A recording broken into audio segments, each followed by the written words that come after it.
Hi everyone, and welcome to KavitaTV. I am so happy you guys are here with me today because I have a special guest with me, and her name is Nitika Chopra.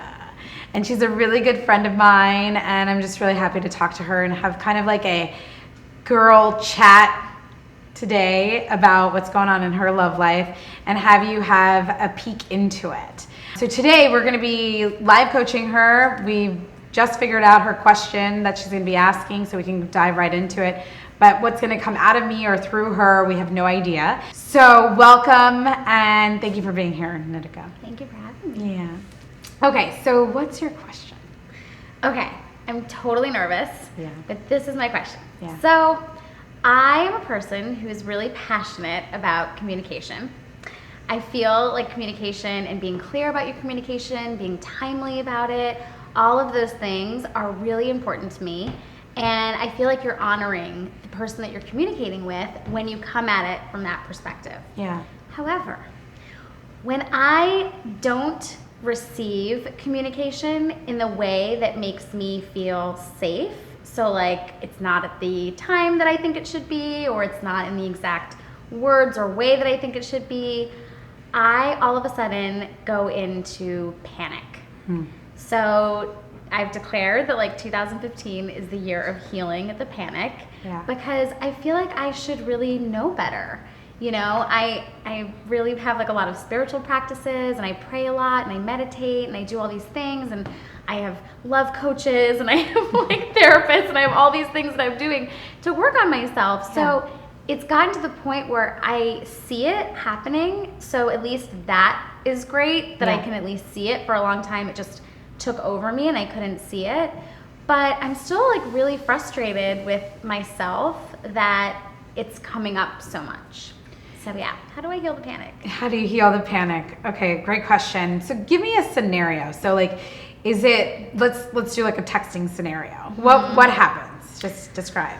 So basically, like, let's say if I like a guy and, you know, he texts me and I text him back, and maybe like I ask him a question, like I ask him about hanging out perhaps, and he doesn't text me back in like the time that I think. I'm like, in my head I'm like, he should be like, yes, I cannot wait to hang out with you. Like, yes, he should. You know, and I'm just like, okay, wait, why hasn't he texted me back? And so many people are like when I've done my research on why people wait so long to write back and things like that, people will just be like, I didn't know what I was doing that evening, so I just didn't text back yet because I was waiting to find out, or, you know, I went into a meeting or something, and it's completely has nothing to even do with you. And sometimes they're doing it because they care so much, and some, you know, all these different nuances of that. But I automatically take it as like they don't care. And that's the part that ensues the panic. I totally understand that. And I know that so many women watching this feel exactly the same way. I get tons of emails about like, what do I text back? Or, you know, like, what does this mean that he said this thing, you know? So, and I think that you're really asking the right question, which is like, how do I, it may not even be like what I text back or what he texts back, but like, how do I reduce the anxiety and the panic around it so that I can just actually, so you can be yourself and text whatever you want back and forth, right? Is that true? Yeah. Okay. Totally. Got it. All right. So often, like, and I think for you, one of the big things is that you're already imagining, because you have this beautiful imagination.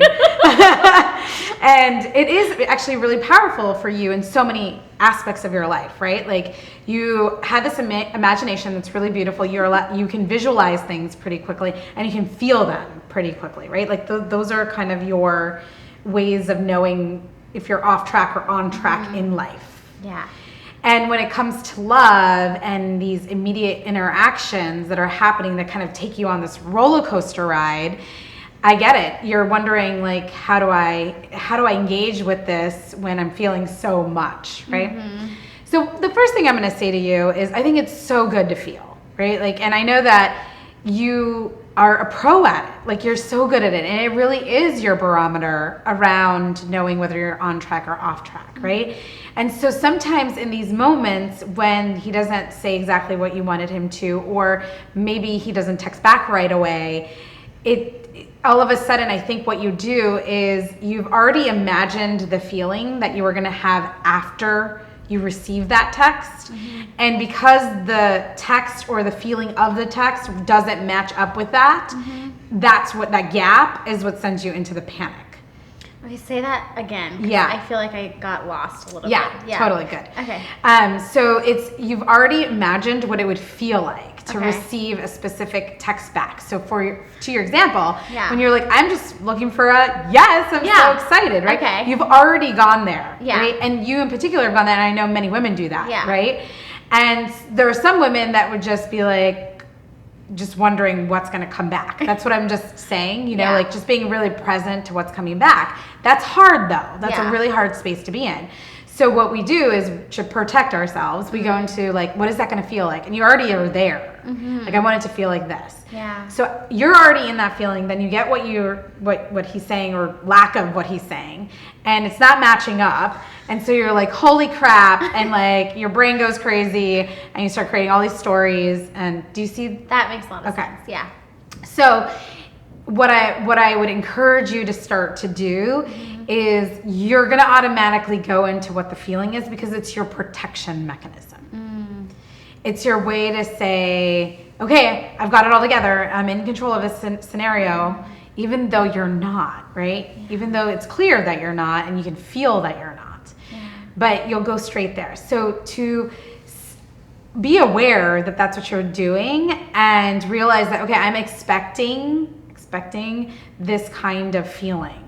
And yes, what I'm getting back is not matching up to that. And if you can just let yourself sit in that, it's kind of this empty space, I will tell you. Because our protection mechanism doesn't allow us to be in empty spaces. Right? Our brain wants to fill all of that up all the time. Hence why we distract ourselves in love often. Like we just will be in a relationship, even with a man that we're not that into, and we know it because we just don't want to be alone. Because that alone feeling creates that empty feeling. Do you know what I mean? Yeah. And so the brain literally says, don't do that. And it sends you into the spiral. So do you get what you get? Okay, what did you get out of that? So next time I am waiting for a text from a guy, or even honestly, even just in friendships that there's like a high intensity in the friendship or an attachment. If I'm waiting for a text from someone, instead of being like, oh, he's totally gonna write back and say he can't wait to see me or whatever it is, just try to stay neutral. So it's not neutral. Okay. It's just being present to the emptiness that you feel. Yeah. Because I want you to feel. I don't want you to numb out in this scenario. Okay. So I think it's good that you're feeling, right? And yes, there's going to be a little bit of a roller coaster ride around it, and that's okay too. Yeah. I just want you to feel the emptiness of not knowing what's about to happen. I get what you're saying. Okay. Yeah. Okay, so if you just take a moment and like close your eyes for just a second and imagine yourself sending this text message and receiving no response. Right? And you can feel kind of that anxiety coming up for you. Okay, now divert that to just sitting in not knowing, or the emptiness. Can you feel that? Okay, how does that feel? It makes me want to say, like, it makes me want to nurture myself, if that makes sense. Like, it makes me aware that there's like this scared part of me that feels very vulnerable in not getting the response back. And instead of trying to grasp and control, it makes me want to like relax and acknowledge that I'm scared, which is very different. That's great. Yeah. So that's the practice. Right? Because it's so interesting. We're so scared of that emptiness, but in that emptiness, like you just said, is a lot of relief and like just acknowledging the scariness of the scenario versus trying to fix it already, you know? Yeah, I imagined my younger, like small child self in that moment, and I just like wanted to love her, you know? Oh, I love that. That's beautiful. She's scared out of her freaking mind. Yes, she is. Yes, she is. Okay, that was so great. And thank you for going there with the visualization or the feeling part of it. For all the viewers, what I want you to get out of this is really a specific action item, which is in those moments where you're feeling this panic, because we've all felt it. I felt it with my husband, even though I thought I knew he was the one for me. And especially when we think that somebody's right for us and we're trying to make them the one in the moment, even though we don't know or even have a clue, more of this anxiety comes up, right? Like we have this connection and we rarely get that feeling. And then when we have it, it's like all of these feelings start to come through in that moment. So in that moment, to realize that the brain is going to take you into lots of stories. It's going to take you into feeling like what you expected was a letdown, even though sometimes even the text message is something positive. And we've already said that it's not positive, right? Because of the way it was written. So to start to let yourself go into that emptiness, divert your attention into the emptiness of not knowing and see what comes through that for you. And it's going to be different for each one of you. And for Nitika, there was this child visualization that came up and nurturing her and feeling relief in it. For you, it might be a little bit different. Whatever that feeling is in that emptiness, let yourself sit in it because it's really powerful to be there. It starts to have you really connect back to your intuition and yourself versus being in your head. So that is your love work for this week. Anytime you feel that, and you're right, you can even feel that with a friend. It's not just with men. So whenever you feel that, how do you divert your attention back to that emptiness and let yourself feel what comes up through that?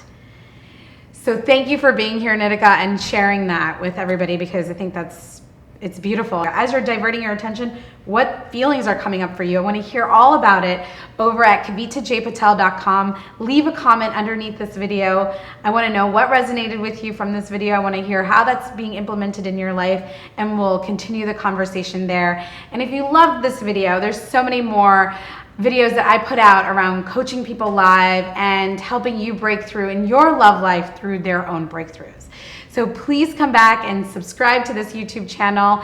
And thank you so much for being here with us today at Kavita TV.